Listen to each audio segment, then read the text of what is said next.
دنیا کے اندر اپنی خواہشات پر قابو کر لو، اس دنیا کے اندر اپنی خواہشات پر کنٹرول کر لو، اللہ پاک جنت میں تمہیں ہمیشہ کے لیے کنٹرول دے گا۔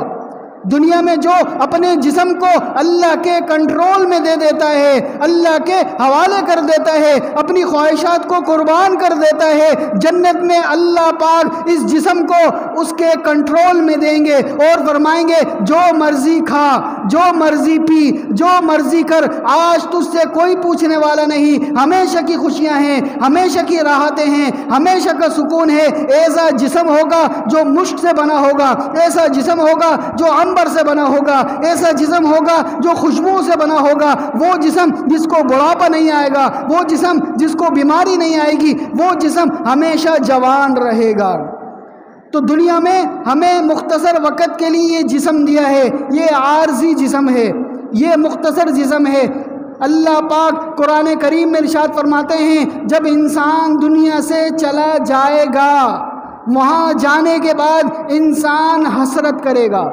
انسان روئے گا، انسان چلائے گا۔ کون چلائے گا، کون حسرت کرے گا؟ جس نے دنیا میں اللہ کی نہیں مانی ہوگی، جس نے دنیا میں اللہ کو ناراض کیا ہوگا، کل قیامت والے دن اللہ پاک کے سامنے وہ روئے گا، وہ چند الفاظ کہے گا، وہ چند الفاظ اللہ تعالیٰ نے ابھی سے قرآن کریم میں ارشاد فرما دیے۔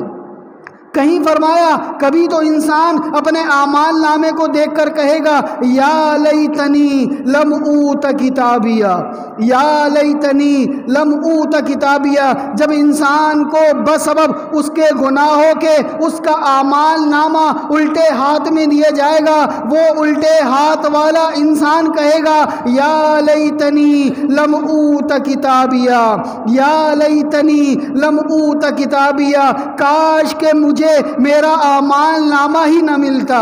کاش کہ مجھے میرا اعمال نامہ ہی نہ ملتا۔ اسی طرح ایک اور جگہ اللہ فرما رہے ہیں کہ انسان وہاں کہے گا کاش کہ میں مٹی ہو جاتا۔ دنیا میں تو یہ ہے کوئی پریشانی آئے، کوئی مصیبت آئے، کوئی تکلیف آئے، موت آ جاتی ہے، موت آنے کے بعد انسان کی دنیاوی پریشانیاں ختم ہو جاتی ہے، آخرت کی زندگی شروع ہو جاتی ہے۔ وہ انسان یہ تصور کرے گا کہ شاید مجھے یہاں بھی موت آ جائے، شاید میں یہاں بھی مٹی ہو جاؤں، لیکن وہاں پر موت نہیں آئے گی۔ کیا کہے گا یا لیتنی کنت ترابا،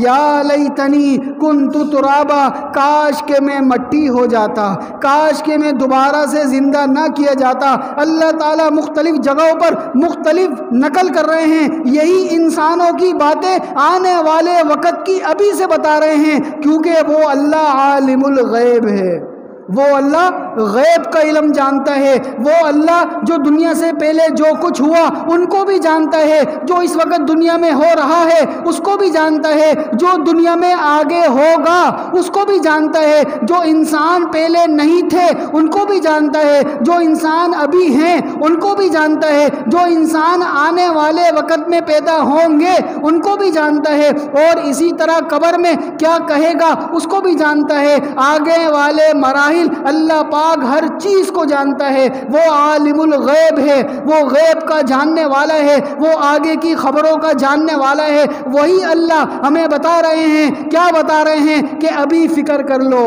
ابھی فکر کر لو، آنے والے وقت کاش سے بچ جاؤ، یا لیتنی سے بچ جاؤ۔ اسی طرح ایک اور جگہ فرما رہے ہیں جو دنیا کے اندر بری صحبت اختیار کرتا ہوگا،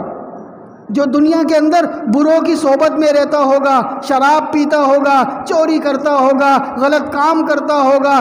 برے لوگوں میں بیٹھتا ہوگا، وہ کہے گا یا لیتنی لم اتخذ فلانا خلیلا، یا لیتنی لم اتخذ فلانا خلیلا۔ کاش کہ میں فلاں کی صحبت میں نہ بیٹھتا،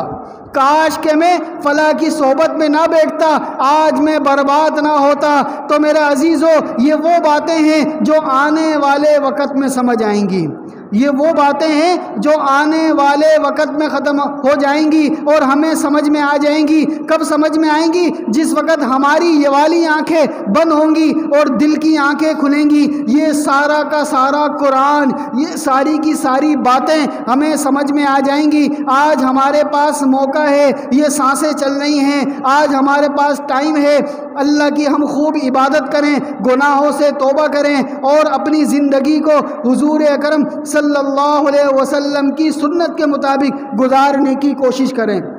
تو سب کوشش کریں گے نا انشاءاللہ؟ جو گزر گئی اس پر توبہ کرتے ہیں کہ جو ہماری زندگی گناہوں سے گزر گئی، گناہوں میں گزر گئی، اللہ کی نافرمانی میں گزر گئی، نمازوں کو ضائع کر کے گزر گئی، قرآن کی تلاوت نہ کرتے ہوئے گزر گئی، غیبت میں گزر گئی، چغلیوں میں گزر گئی اور اسی طرح بد نظری کرتے ہوئے گزر گئی، ان تمام گناہوں سے توبہ کریں اور دل میں اللہ سے یہ دعا کریں کہ یا اللہ میں کمزور ہوں، شیطان میرا دشمن ہے، نفسانی خواہشات میرے ساتھ لگی ہوئی ہیں، یا اللہ ان تمام چیزوں سے مجھے بچنے کی توفیق عطا فرما۔